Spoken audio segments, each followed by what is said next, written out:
আপনি কি জানেন লিওনেল মেসি যদি তার ক্যারিয়ারে আর মাত্র 4টি ফ্রিকিক গোল করেন তাহলে সে সর্বকালের সেরা ফুটবলার পেলেকে টপকিয়ে দ্বিতীয় সর্বোচ্চ ফ্রিকিক গোল স্কোরার হয়ে যাবেন। আর যদি 11টি ফ্রিকিক গোল করতে পারেন তাহলে জুনিনহোকে টপকিয়ে ইতিহাসের সর্বোচ্চ ফ্রিকিক গোল স্কোরার হয়ে যাবেন। তার থেকে অবাক করা বিষয় 2010 থেকে 2025 পর্যন্ত লিওনেল মেসির পেনাল্টি গোলের থেকে ফ্রিকিক গোল বেশি, যেটা এক কথায় ইনসেইন।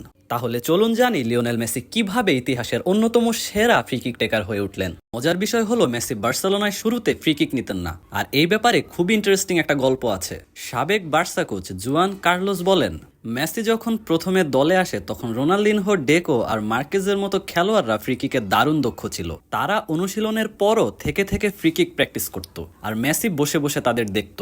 জুয়ান কার্লোস মেসিকে জিজ্ঞেস করতেন যে কেন সে ফ্রিকিক প্র্যাকটিস করছে না।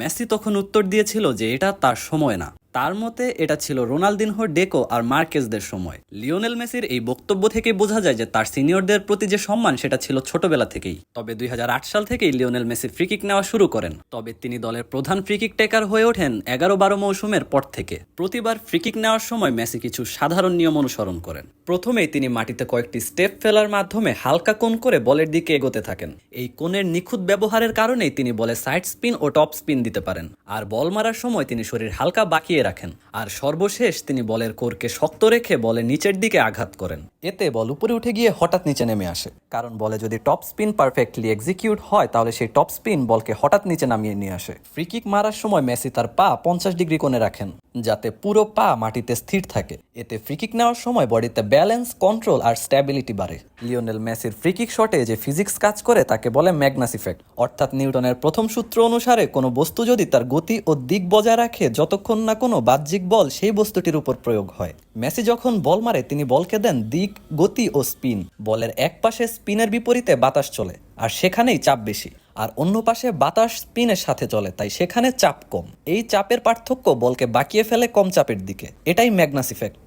আর এই ম্যাগনাস ইফেক্টের কারণে মেসির ফ্রিকিকগুলো এত নিখুঁতভাবে বাঁকনায় ও নিচে পড়ে। ইএসপিএনকে দেওয়া সাক্ষাৎকারে মেসি বলেন, আমি সাধারণত বল ডিফেন্স ওয়ালের উপর দিয়ে মারতে পছন্দ করি, তবে মাঝে মধ্যে আমি আমার সাইকোলজি চেঞ্জ করি যাতে গোলকিপার বিভ্রান্ত হয়। লিওনেল মেসি অনুশীলনে প্লাস্টিক ডামি দিয়ে ওয়াল বানিয়ে নিখুঁতভাবে ফ্রিকিক অনুশীলন করতেন, যার কারণে লিওনেল মেসি মনে করেন তার ফ্রিকিক অ্যাকুরেসি এতটা বেড়েছে। আপনি হতে পারেন রোনালদো ফ্যান কিংবা নেইমার ফ্যান, তবে এটা অস্বীকার করার উপায় নেই যে লিওনেল মেসি ফুটবল ইতিহাসের অন্যতম সেরা ফ্রিকিক টেকার, যার শুরুটা হয়েছিল একজন নীরব দর্শক হয়ে। পরিসংখ্যান অনুযায়ী তিনি এখনো 11টি গোল পিছিয়ে আছে জুনিনহোর। তবে আমি এটা বিশ্বাস করি তিনি জুনিনহোর এই রেকর্ড ভেঙে ইতিহাসের একদিন সর্বোচ্চ ফ্রিকিক স্কোরার হবেন।